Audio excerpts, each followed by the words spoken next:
You're listening to Liberty Buzzard with Dustin Hammett and Thomas Umstattd Jr. Episode 15. I'm Dustin Hammett. I'm Thomas Umstattd Jr. Welcome to the show where we pick at the news along the highway of American culture. Yesterday was July 4th, God bless America, and celebration of American independence back in 1776.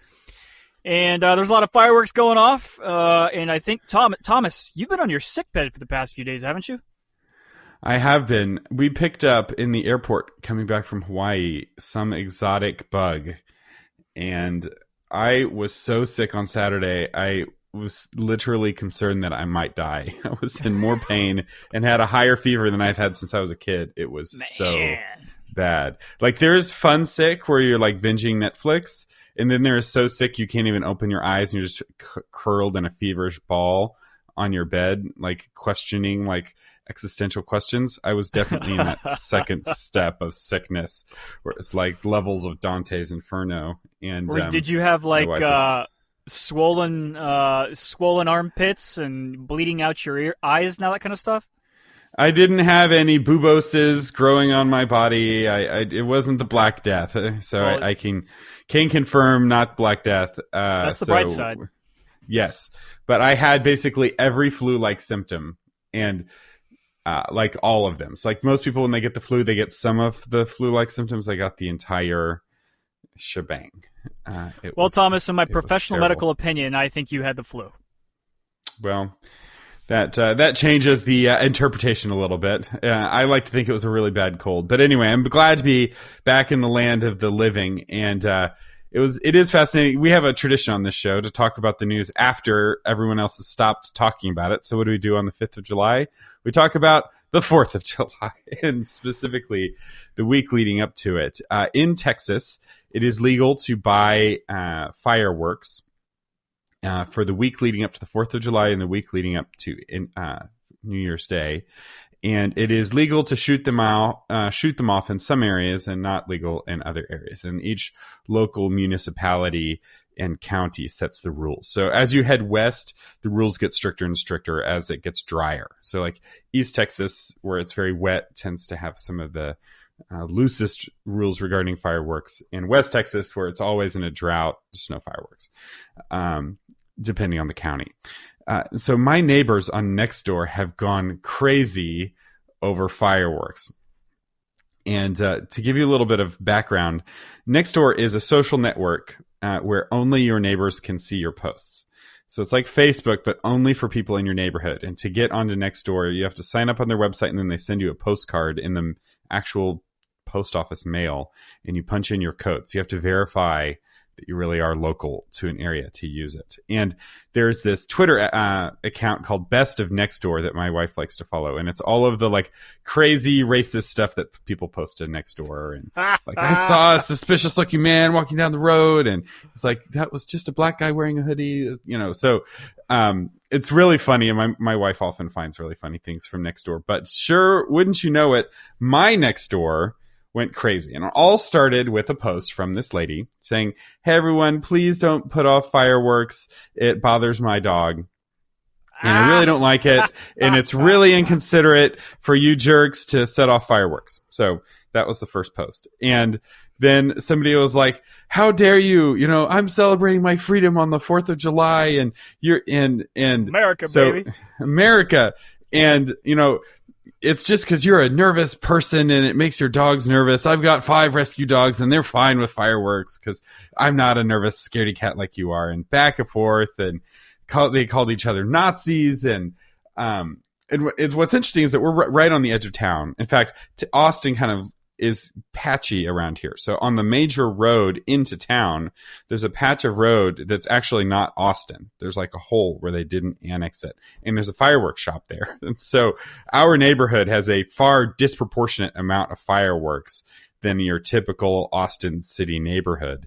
And like, these people are like at war with each other. And it's one of those few things where it's like, you can't, there's no real middle path. Like, you either are setting off your own fireworks or you're not. And so, Dustin, as an Austin City cop who may or may not have had to deal with disputes. In fact, there was actually a shooting in South Austin. Somebody was shot over fireworks on the 3rd of July. Yeah. So it's like, this is like getting out of hand. Like, people are the maddest I've ever seen them on NextDoor. So what are your thoughts?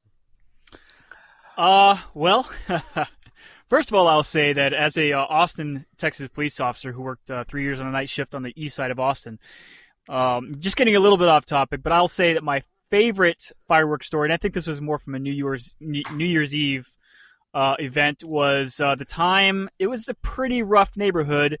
I was working a call on a hotel on the highway, and I'm sitting outside with a subject who is detained in my car, just guarding him. And I'm just listening to all the fireworks go off. And I'm also a Marine Corps vet, and I did some time in combat in Iraq.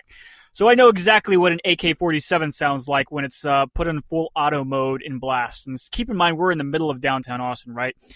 And so this is going to be a heavily immigrant neighborhood. No value judgments there. It's just, it is what it is. And all of a sudden, I hear a full AK-47 automatic blast in the middle of this neighborhood. And I call it out, and it pretty much became my sergeant. Of course, we're getting a lot of calls. It's New Year's Eve. And my sergeant basically said, well, unless anybody is reporting it, we're getting calls about it, getting calls of somebody getting shot up, we're just going to let it ride. Because as a cultural difference, one thing I can tell you is that people from the Central American nations use AK-47s as fireworks.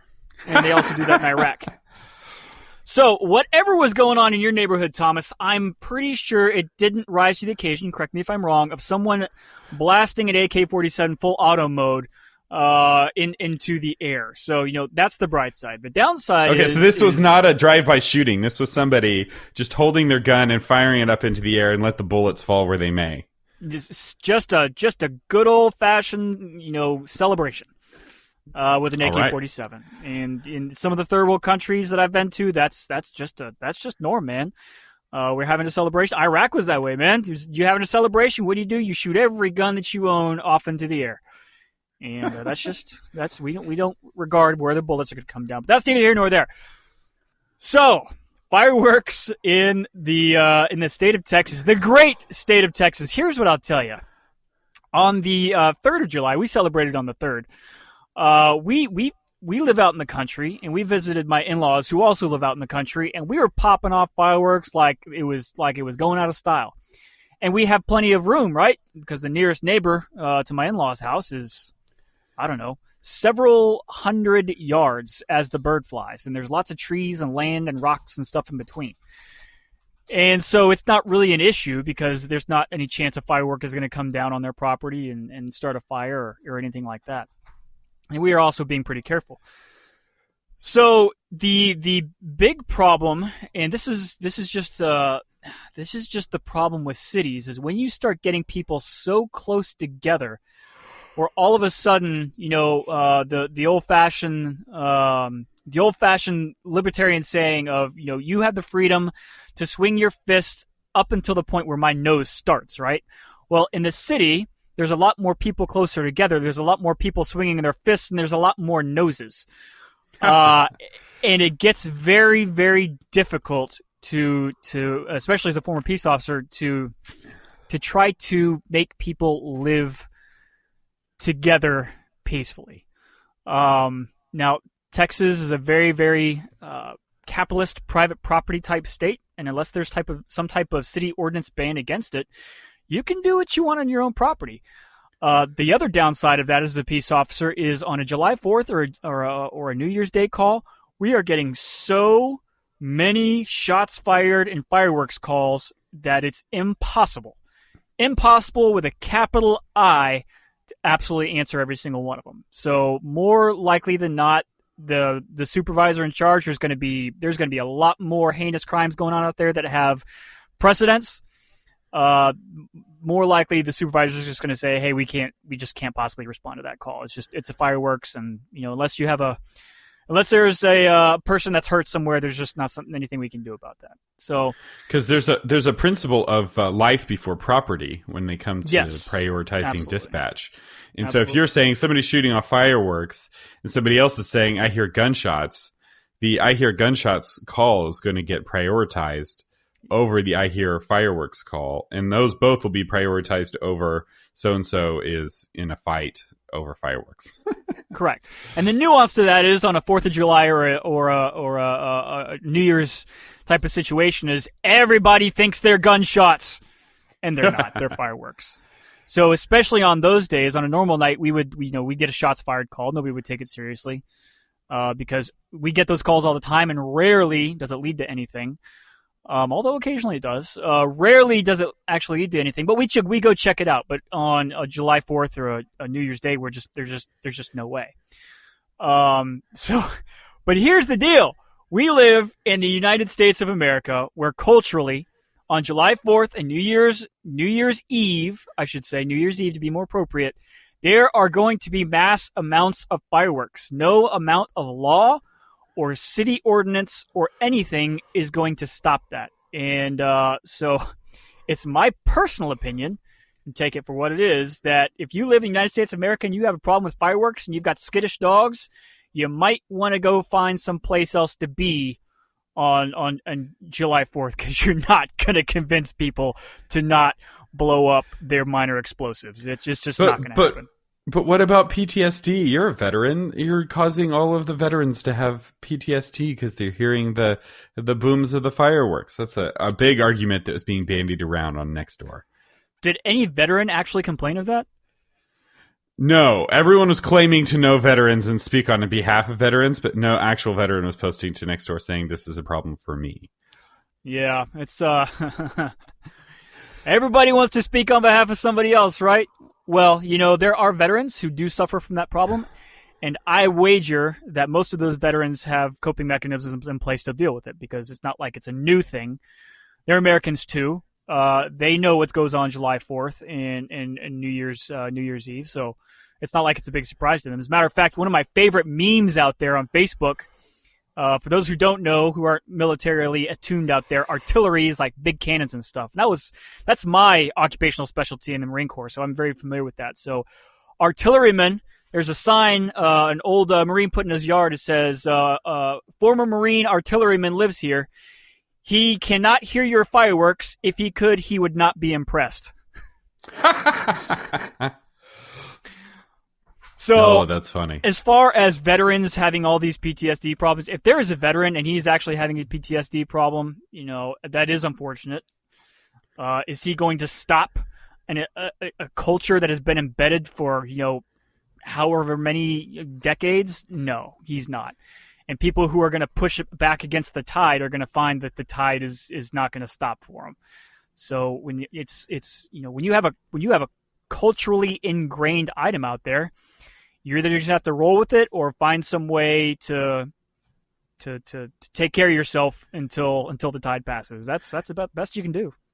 And because setting off fireworks is kind of a quintessentially American way to celebrate American independence, because it's dangerous, because it's an act of freedom. Like there's something, in the East, people are very content to watch the government set the fireworks off on their behalf.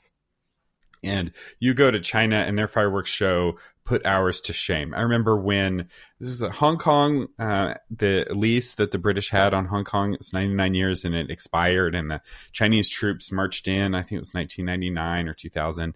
And China put on a fireworks display that to this day, nothing I have seen rivals it. Maybe the Chinese Olympics, but it's like, you think we have fireworks here, we have nothing compared to what they make the entire sky explode all at the same time. It's unbelievable, and will go on for 30 minutes. It opens with what I thought was the finale, and then just gets bigger from there. But here, we want to be able to set them off ourselves. Like that's the thing. Like going to somebody else's show where professionals are doing it hidden away is not the same as lighting a firework and dropping it in the tube and firing it off into the sky. Like that is a really fun activity, and the fact that it's dangerous is what makes it fun. And it's very interesting because it's kind of two different kinds of people, right? There's the very nervous person who doesn't like to take risks and is very uncomfortable with things that are dangerous.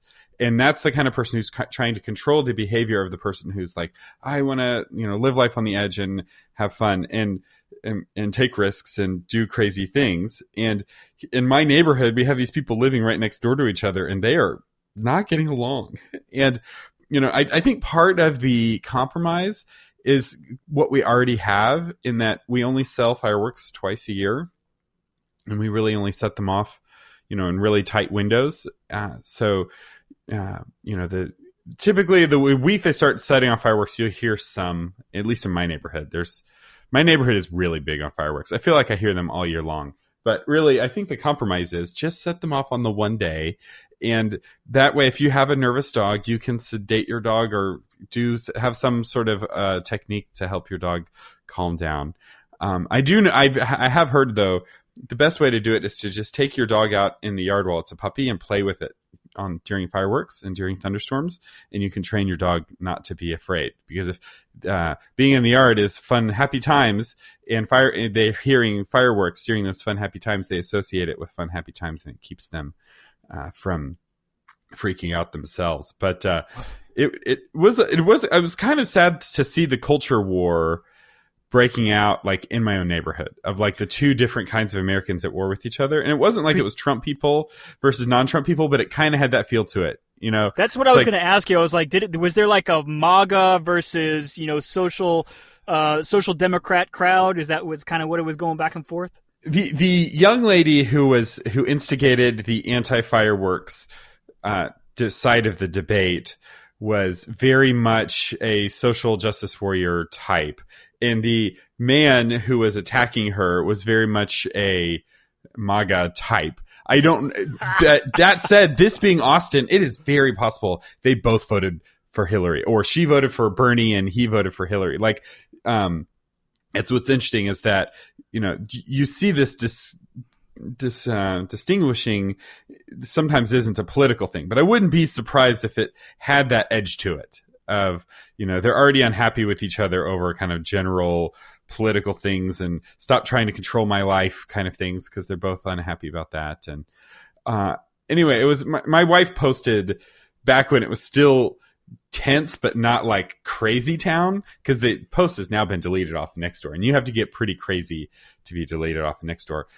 She posted the Michael Jackson popcorn eating gif to the thread because they were just going at each other. And the other thing that was fascinating was on NextDoor, there's this function. You don't like somebody's post, you thank their post. So this young woman would post something against fireworks and she'd have one or two thanks. And then somebody would post something attacking her and they would have like 14 thanks. So there was this kind of quiet, silent, not participating in the debate, but voting for the person whose side they preferred going on in the background, where people were voting for each other. And then what emerged was two other factions. So one other faction was, y'all are both being jerks. I can't stand you people. Like, oh, this is so great. I'm able to know who to mute en masse. I'm just muting everyone who's been a part of this thread, which isn't really helping, like attacking both sides. And then there was occasionally people trying to like tone it down and calm things down and be like, hey, somebody was shot over this yesterday. Maybe we need to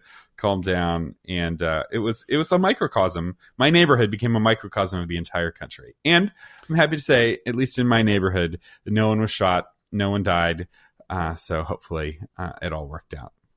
Well, that's the bright side. We don't really practice vendetta by death here in the United States yet. So, that's the bright side. We can have a disagreement. We can be passionate about it. But at the end of the day, nobody got murdered over it. So, hey, that's looking up. I looked up on Twitter the best of NextDoor, and apparently your neighborhood wasn't the only neighborhood having the same exact fight. Somewhere in San Francisco, some neighborhood in San Francisco was having the exact same fight. So Tracy said, hey, it's something that happens one day every year. Enjoy it, stop complaining. Some people who enjoy it, we only get to do it one day a year. And then Janice replied, Tracy, have you seen the movie The Purge? It's based on any and all crime being legal for one day a year. Not a pretty picture. So we have a straw man, an extreme stretch of logic in a straw man there. We have the ignition of fireworks being compared to a fictional book or movie called The Purge, where all crime is legal for one day a year. Oh man, humanity is so great. They just devolve so predictably. It's also it's absolutely amazing to watch. Yeah, it's also a perfect picture of how the legislative branch and the executive branch are different. So, like, while the legislative branch of government says setting off fireworks in the city is illegal, the executive branch says, yes, but we can't enforce it on the 4th of July because everyone is doing it. That's pretty much you've got true. That's exactly cops right. going hither and thither. And so what happens is that it effectively becomes legal. Like, nobody knows anyone who has ever arrested for setting off fireworks. And if this NextDoor is any indication, man, I'd love to see the jury deliberations on that. Because if you were to prosecute somebody for setting off fireworks on the 4th of July and you weren't able to get them to plead guilty, you would have to find 12 Austinites to agree to convict that person. You'd only need one person who's like, it's just the 4th of July. You know what I mean? Like, I would hate to be the prosecuting attorney on a case like that, especially in Texas. But even in San Francisco, it might be hard to find 12 people who are like, yeah, I think this, we should throw the book at this person. Well, I mean, it's a Class C misdemeanor, so here in the state of Texas, that's the lowest you can get. It's a traffic ticket, which is punishable by no more than a fine of $500. And so was the juice worth the squeeze there for a Class C misdemeanor? I'm going to guess probably not. Yeah.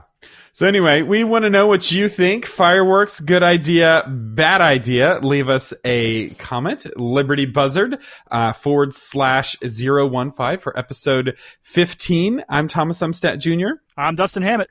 And you've been listening to Liberty Buzzard.